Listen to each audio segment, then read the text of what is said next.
Pre-recorded from Indianapolis, Indiana. I'm back. I want to give you some numbers. Here's some numbers.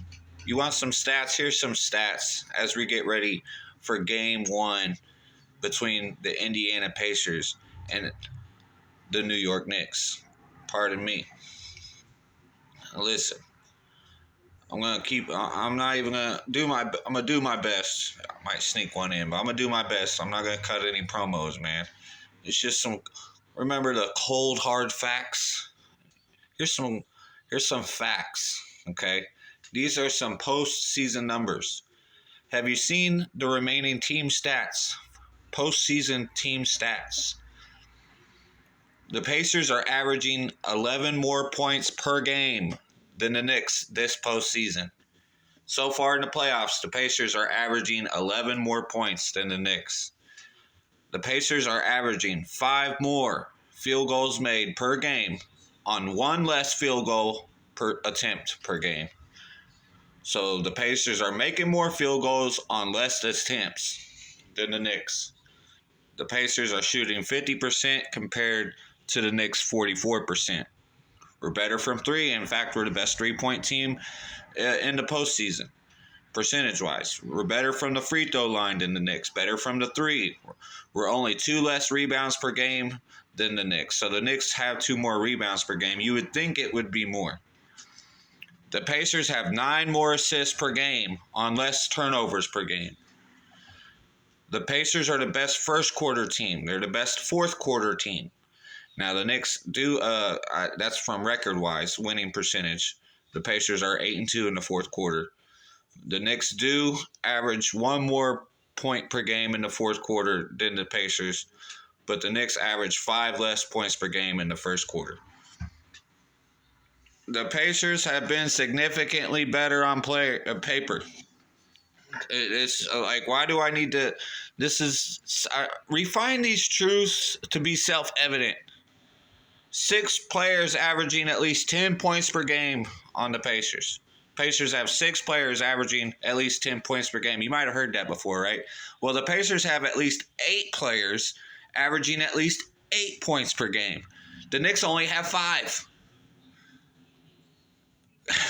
The 6th is Miles McBride. He's averaging 5.9 points per game these playoffs. That's as far as points per game.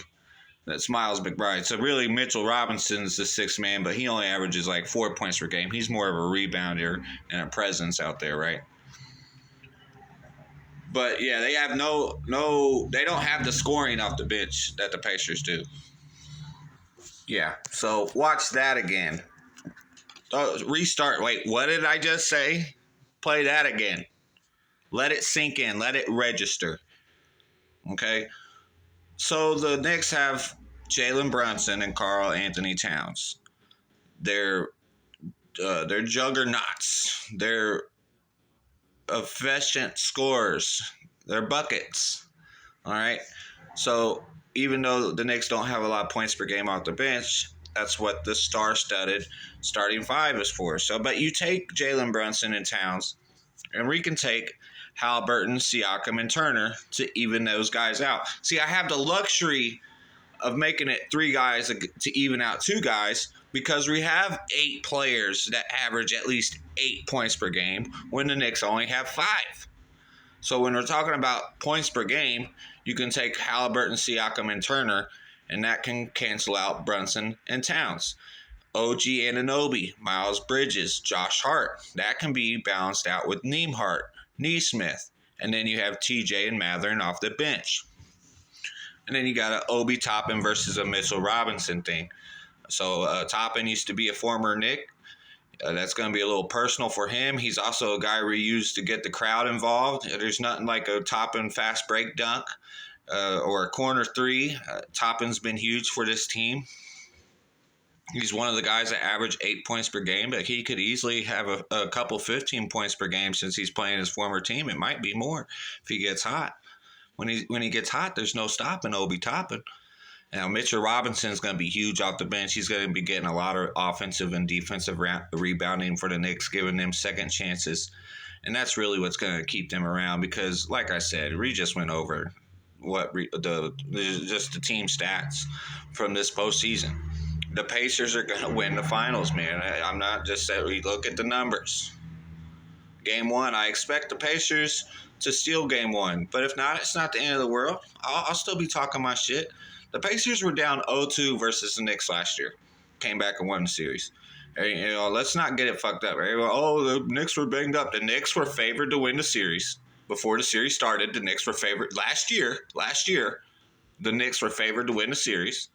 They were up 2-0 in that series, and they lost in Game 7 and gave up 67 field goal percentage and 130 points.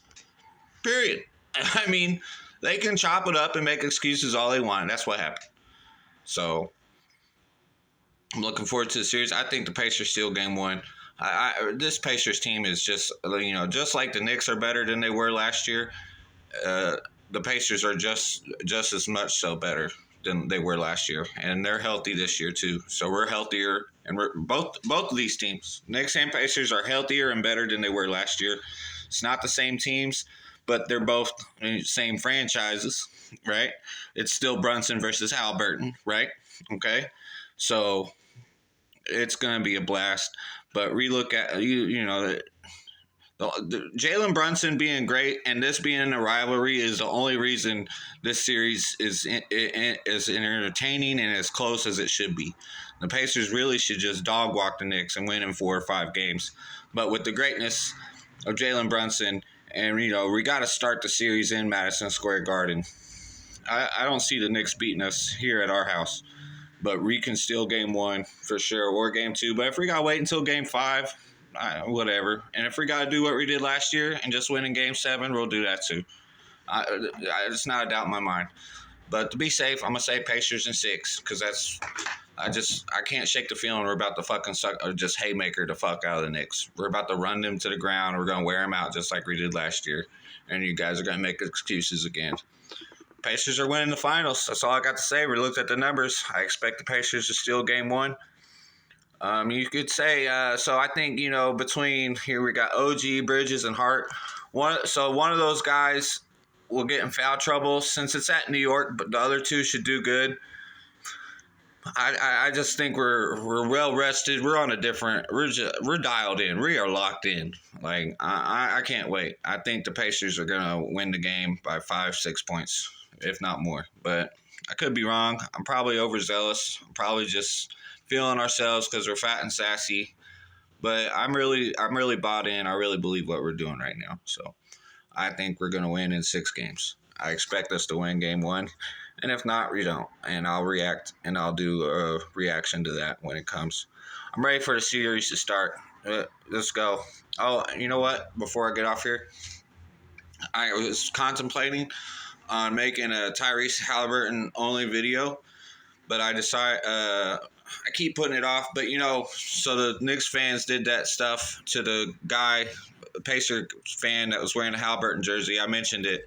But since then, we found out that fan was from New York, was a firefighter, and Halliburton's hooking him up with some plane tickets and Pacer tickets to Game 4. I guess, since Game 3 must be sold out already or something.